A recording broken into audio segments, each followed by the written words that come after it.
don't know the writer's name of this story. He doesn't give it, but this is fantastic. So hang on to your weaves and glue your dentures in, because this is a good one. In 1979, I went to a family reunion with my aunt and uncle in Middle Tennessee. On the way there, we talked a little about a strange thing that happened to us while we were out hunting frogs one night. We heard chatter and huffing, and then it paced us out of the woods, whatever it was. With that on our minds, we joined the rest of the men sitting around the front yard at my great-uncle's house where the reunion was taking place. My uncle turned to my great-uncle and he said, "Tell us about what you saw that night you were out raccoon hunting." Right away, my great-uncle got a look on his face that I'd never seen before. It was a mix of bewilderment and fear, and he turned away like he didn't hear what my uncle asked him. And then his son said, "Go ahead, Dad, tell him what we saw." "You tell him," my great-uncle said under his breath. "All right, I'll tell the story," his son said, and he began. At that time, my dad was 67 years old. He'd spent his whole life out in the woods hunting mostly quail and raccoons. That night, they were headed out to the land behind their house. The property had recently been sold, and the new owner had bulldozed the old fence line and put in a new wire fence. They had 3 dogs, 2 walkers and a red bone. The fence was on an incline that the dogs couldn't get over, so they had to put them over. The son handed the .22 rifle to his dad and he crossed the fence, and then my great-uncle handed the rifle over and he crossed too. Up the hill, 25 yards from the old fence, was a brush pile. They walked in that direction and then let the dogs off the leads and they began sniffing around the pile. They had only just begun to smell the awful stench coming from it when something stood up in the middle of that pile and let out a scream so loud that it knocked them over. It was reddish-brown, it stood 8 or 9 feet tall, and it was 4 feet wide. And the dogs ran right back past them, and this time they didn't have any trouble clearing that fence. My uncle and his son stood there face to face with it for 2 or 3 seconds until it quit screaming, and then it jumped up on top of the woodpile and it leaped off and it ran up the hill. They turned and ran in the opposite direction, back down the hill. They didn't have much trouble getting over the fence either. It was 300 yards from that fence back to the house, and neither one stopped running until they got there. And my uncle said he felt like his heart was going to explode from the effort. When they got back to the house, my uncle asked his son where the rifle was. Well, he didn't know. He thought maybe he'd dropped it. The next morning, they took a shotgun and a .30-06 and went back out to where they'd crossed the fence, and they found the .22, and they got the hell out of there. Shortly after that, my uncle sold his hounds, and he never went hunting again. Now, I talked to his son several times after that reunion. I'd always ask him if they'd ever seen that thing since that night. He said no, they'd never seen anything, but they did hear that exact same scream on 2 different occasions after. My great-uncle passed away in 1988, and except to go back to get the rifle the next morning, he never stepped foot on that property again. And after his death, his wife sold their place, and his son said he never went back there again either. My great-uncle never liked to talk about it, and didn't like for people to know about it. He was always afraid that they would think he was crazy or that he was a liar. If we hadn't had our encounter while out hunting frogs and my uncle hadn't shared the story with his cousin, my uncle's son, who then told them about their incident, he might have got his wish and taken the story to his grave. Well, I'm sure glad he told y'all that story, and I'm sure happy that circumstances came together where you could learn about it. Man, that was cool. I can almost see all that happening in my mind. That was a fantastic story. Again, I have the writer's email address, but I don't have his name, or I'd thank him by name. But hopefully he'll hear this and know how much I appreciate it. Appreciate you, buddy. Hey, y'all, welcome to the podcast. I hope you enjoyed that first story. I've got 3 more in this podcast that I think you're going to really enjoy. I've been gone for 10 or 12 days. I was, how do I say it? I got a few comments and emails from people that are real upset. Listen, I I don't make my living doing this podcast. YouTube does pay me. Twitter is about to start allowing podcasts on their platform, and when they do, I'm going to start uploading to my dixiecryptid Twitter account because I love Twitter now. Matter of fact, I've never even looked at Twitter because it was so weird. I didn't really understand it. I still don't understand it much, but I've been kind of thumbing through it and reading stuff with a lot of a huge variety of people and what they're tweeting, and it's real interesting stuff. If you don't have a Twitter account, you might want to start one. But I heard an interview from the Babylon Bee with Elon Musk. I think it was released today or yesterday, and Musk said that he's going to open it up for podcasts and video sharing, content creators, and he even compared it to YouTube. I don't know what that's going to look like, and but I've grown to really enjoy at least reading. I don't use Twitter that much. I don't use it to post things. I just use it to kind of follow current events and what people are talking about, and it is interesting. So why am I talking about that? I can't remember. Anyway, I got loaded up with work, and I had a job that was really pressurized. I had to meet a deadline. I did a job in 10 days. I worked from the day I got the job until the day I submitted it. I worked 10 or 12 hours a day. I worked all through the Memorial Day weekend, Saturday, Sunday, Monday. I never took a day off, and I had to get that job done. I just sold another one. It's not quite as pressurized, so I should be able to continue to get a couple of podcasts up a week. But while I'm in the interim between those jobs, I put a video up yesterday, a podcast out yesterday. Today is Thursday. This will probably hit Friday night. And then this weekend, I'm going to work on the sequel to the video called Hunted. I will put it on the end screen of this video. If you guys haven't heard that story, it's really good. It's a story written by Neoma Finn. Matter of fact, this weekend I may premiere it. YouTube's after me to start using the premiere button. I probably shouldn't talk about all this in a podcast because people like to hear the stories, but I don't know. It's kind of on my mind. You know me. If it's on my mind, it blurts out of my mouth. So I'm talking about it. If I can get it done by Saturday or Sunday, I'm going to premiere it at probably 7 o'clock that night. And we can all get in the chat room during the premiere and talk to each other and listen to the story. I'm trying to do some of the things that YouTube asked me to do. There's one other thing I've done that I didn't want to do, but I didn't think it was a big deal. I'll explain that some other time, but it has to do with the super thanks. You'll see a super thanks button on my shorts and I think on my videos. I'm not sure. And that's where people beg for money. I don't want you to give. I don't want you to give me a penny, but YouTube asked me to do it. I think they're trying to generate revenue because they get a huge chunk of that if you give. And I don't blame them. I don't blame them for doing that. And I said I would do it, and I enabled the feature, and it's there. But I'm not asking you for money. I don't think you should pay a penny to somebody who just because they do YouTube. I've always thought it was silly. The girl that was kind of advising me on this from YouTube was saying, oh, it's a great feature. We really want you to turn it on. You can add revenue. And I think 2 people have given to it. And to those 2 people, thank you very much. But please don't give to that. I'm just telling you, I've got it enabled. I don't want you to give to it because I've got some other things coming up, and if you want to spend your money on these audio projects, probably in the next 3 months, I'm going to announce something kind of new, and you'll be able to contribute to that if you want. It's just one of those things that I want to give it a whirl and see if it'll work. This podcast stays the same. Nothing changes with this podcast.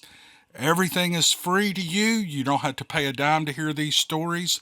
And that's that. So I've gone on long enough for that. But the point is, there are going to be times in the life of this podcast that I may be gone for a week or 2. And it's just, it's not that I'm not working. I'm just not working on the podcast. I'm working for my customers and trying to give them the best I have, and I owe them that. So that's where I've been. All right, you can listen to this podcast also on any podcast app.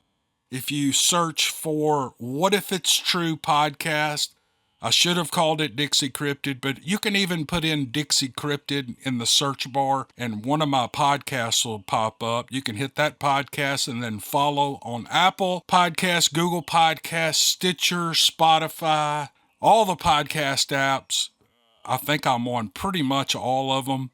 And just search for What If It's True or Dixiecryptid. And you can listen that way. It's a lot less data and a lot less battery use. So I thought I would put that out there. That's an option for you to listen to these stories. All right, let's jump into the next 3 stories. I think you're going to love this. All right, here we go. This is an email from Sabrina. And I said her name because she said she would be proud for me to have used her name in this podcast and to read her letter to me. And this is really good, really good. She writes, I was born in 1969 and I grew up in rural southeast Alabama. The terrain here is hilly with old growth forest and vast acres of land, also too low and swampy to be pastures or fields. We own 4 acres of woodland along a tributary of the Blackwood Creek that feeds into the West Fork of the Choctawhatchee River.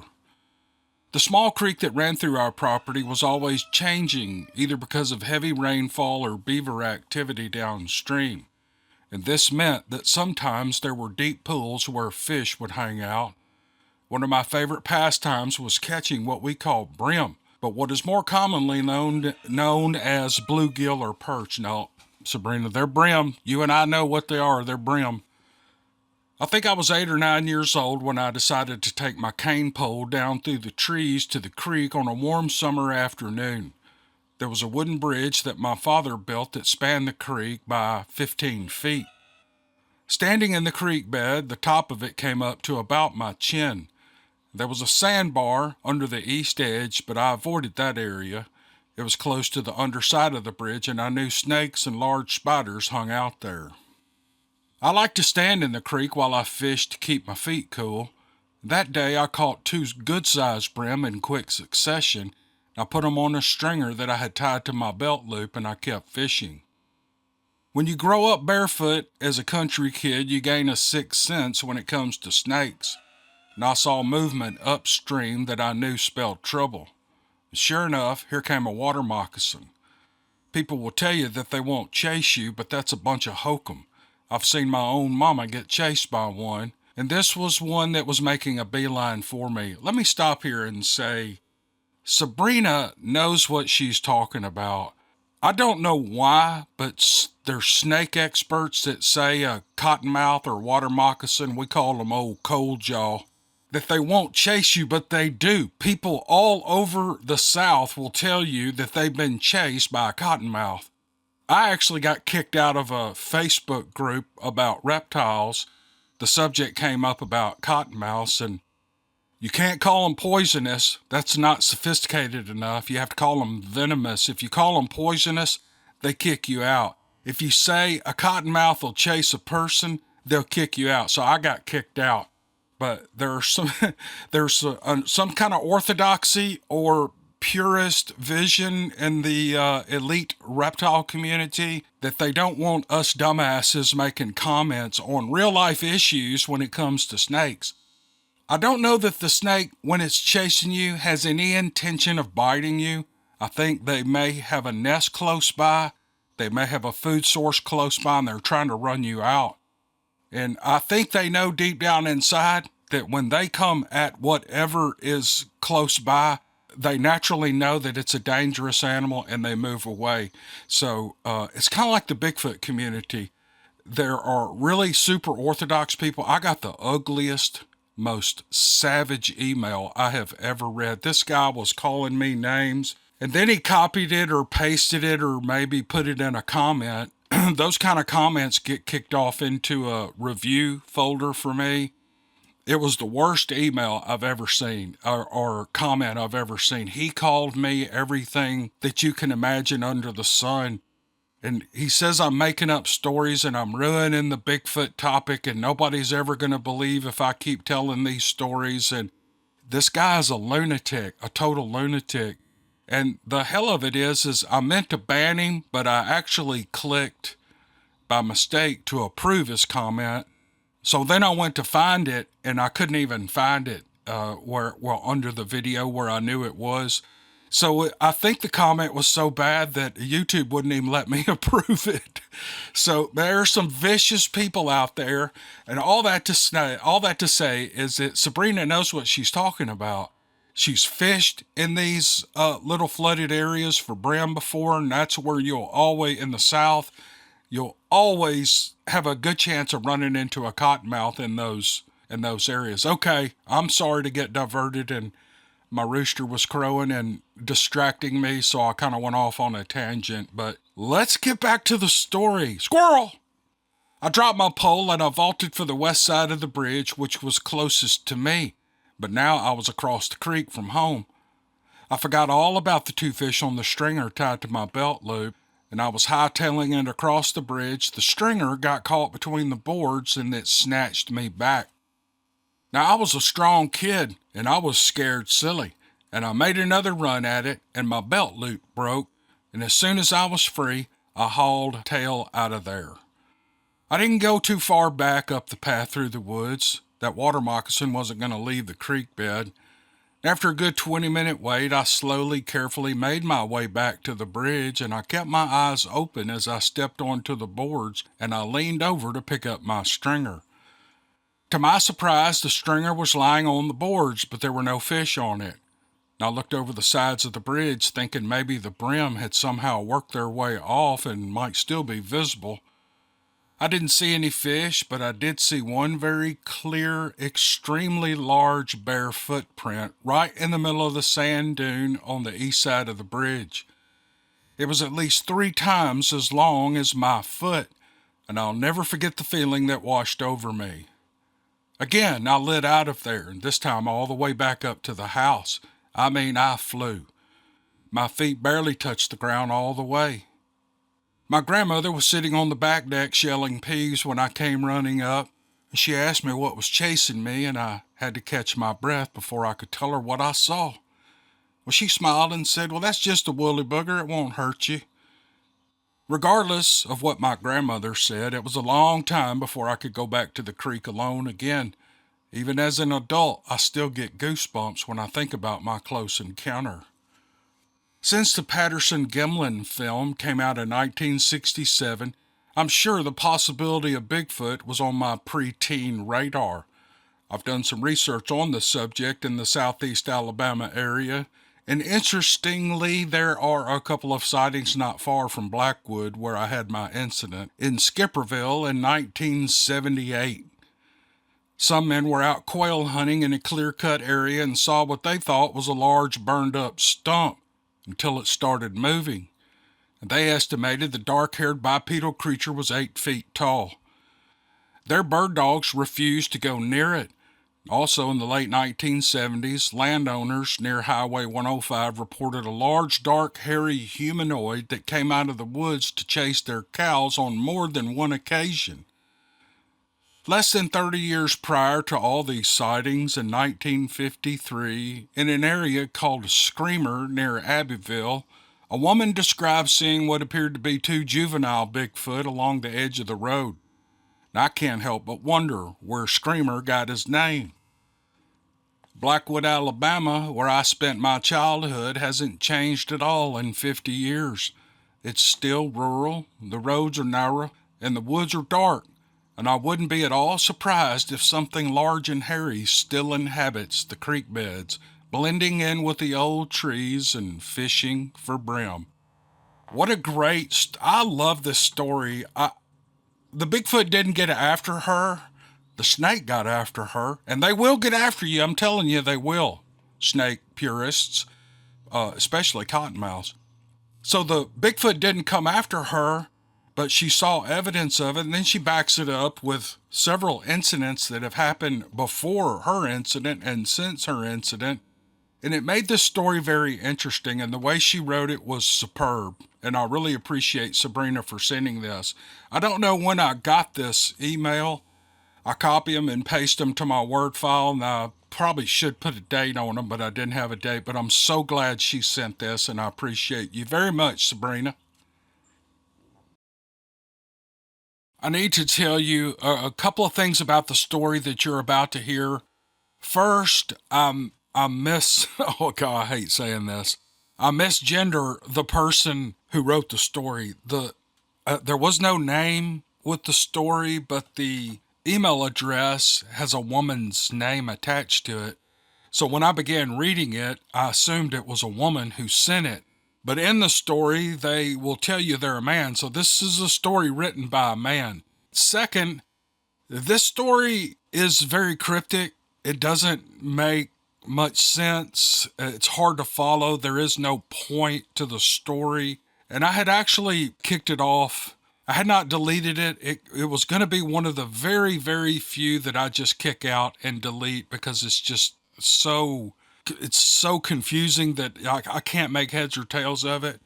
But Neoma Finn, who does a lot of the editing for these stories, probably 80 or 90% of the editing for these stories, found it, and she was able to make heads or tails out of it. And she kind of worked her magic on it and made it somewhat legible. And so I read it. I'm narrating it here. As you listen to this, don't look at this as a kind of a story that you can relax and just listen to, which you can do that. But it is kind of the wanderings of a mind of a person who can't seem to stay on track. Now, you have to ask yourself, why is that? It could be that they're just that way. I'm that way. I could never stay on track. Even sometimes I can't speak two sentences and I'll go off on another subject. I don't know what that glitch is in my mind or if there's some brain damage in my past, probably the latter. Or you can look at it as this person is so traumatized by the events that they're about to tell you about that their mind wanders like that. Just listen, come away with your own conclusions, and just take this story that way. I know it's a long intro for a story, but I wanted to set it up for you. Okay, here we go. This is a story from a woman who asked me not to use her name, and I won't. I've had hundreds of instances of what others might call paranormal or fantasies. They've also called them lies, mental problems, etc. Since high school, I realized I was alone in my beliefs. I can't classify them under one umbrella as they encompass so many different experiences.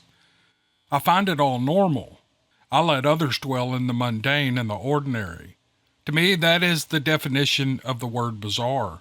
So how can people possibly not see all the stuff that's going on around them? Perhaps ignorance is bliss. I've never told anyone my full story. I don't want to make people afraid of things that they'll never encounter. I once had a friend who was an old Army nurse and combat hardened. My tales reduced her to hysterics, and she refrained from ever listening to any of them ever again. Back in the 1960s, I was once in the coastal mountain range along the Pacific Ocean, south of Mendocino, California. I was hiking a trail when I saw a pair of intense red eyes from a bush 30 feet ahead. Was it a Bigfoot or a dogman? It radiated pure evil. I slowly backed down the trail, never averting my gaze from the creature. My father was a naval officer in the 1940s. He believed President Eisenhower was in collusion with a group of ETs called the Tall Grays. He claimed Ike was willing to trade American lives for the secrets of space technology. We made it to the moon, but at what cost? The knowledge tore my father up so bad mentally that he became an alcoholic. My birth seemed to bring him little joy. He tried to kill me twice as a toddler because he feared me. Good grief. I exhibited signs of telepathy when I was a child. My parents would leave me behind with a babysitter to attend a movie, and when they returned, to their amazement, I could recite back to them the whole swaths of the film's plot and dialogue. My father called me a devil. Holy smokes. I've moved around a lot, staying one step ahead of our government. There have been badly staged kidnapping plots against me by those who would love to pin me up like a butterfly and study me. How can you sneak up on someone who can read your mind? They've yet to succeed. I'm a free man and insist on remaining that way, whatever my perceived abilities mean to those in the shadows who rule our world for their own nefarious reasons. My father told me there were forces out there beyond the capacity for men to fathom or understand. He had a theory that when the planet became too crowded or resources were at a premium, the earth revolted with pestilence, wars, and natural disasters. He spoke of beings known as draconians who saw flesh as a commodity. They had been around for hundreds of thousands of years, and their numbers correspond to the casualty counts reported by the WHO. I think of all the disappeared, once beloved by spouses and family whose lives now exist only within the confines of a cold case file. It is likely that one day these people will be found and reunited with their loved ones, or are they nothing more than bones buried in an unmarked grave? My own father vanished a number of years ago. Get too close to the truth and you'll end up a statistic. Dig deeper into the government and you'll be shoveling your own grave. I would like to write more, but there are men in Black Ops gear coming up the drive. I'll contact you when I can. Whoa, man, that was a cryptic last sentence. I think I've had this story a while and I wasn't really sure what to do with it. I sent it to Neoma. She didn't know what to do with it, but she finally got to it and she pulled the high points out of it, and it is extremely confusing, but it's very interesting. And again, man, Men in Black coming up the driveway as she writes this. How weird is that? Thank you, sir, for sending the story. Okay, here's a story from, okay, she doesn't say whether to use her name, so I won't, but I know it's a woman. And let's just read the story and see what she has to say. This takes place in Texas. I was 4, going on 5 years old in 1978 when my parents moved us out of the city to Spring, Texas. Back then, it was in the early stages of development and still considered country. It's hard to believe that to look at it now. Our house was one of only a few that had just been built, and it backed up to nothing but woods from our back door all the way to where Deerbrook Mall would be built years later. I was a bit of a different kid. I was definitely a tomboy, and as soon as I discovered the woods behind our house, I became a nature lover. I would spend hours in the woods, either with a few kids who lived on our block or by myself. Now, parenting was different then. At 5 or 6 years old, I was allowed a lot more freedom than the children that young today, so I lived in the woods from dawn till dusk. I chased bugs and I picked wild blackberries and I caught crawdads and tadpoles and I ran barefoot through the mud. And sometimes when I walked all the way to the water treatment plant that was buried deep in the woods, I would hear tree knocks and whistles and what sounded like an occasional falling tree. Now this went on for years. Once I asked my dad if monkeys lived in those woods. Well, he laughed and he said, "Well, no, not in these woods." "Well, what do you think it is making those noises?" I asked. "I don't know," he said. "Maybe it was a whooping crane." This was years before the internet. The only Google we had back then was the Encyclopedia Britannica, and that was only if you were lucky enough to have parents who could afford them.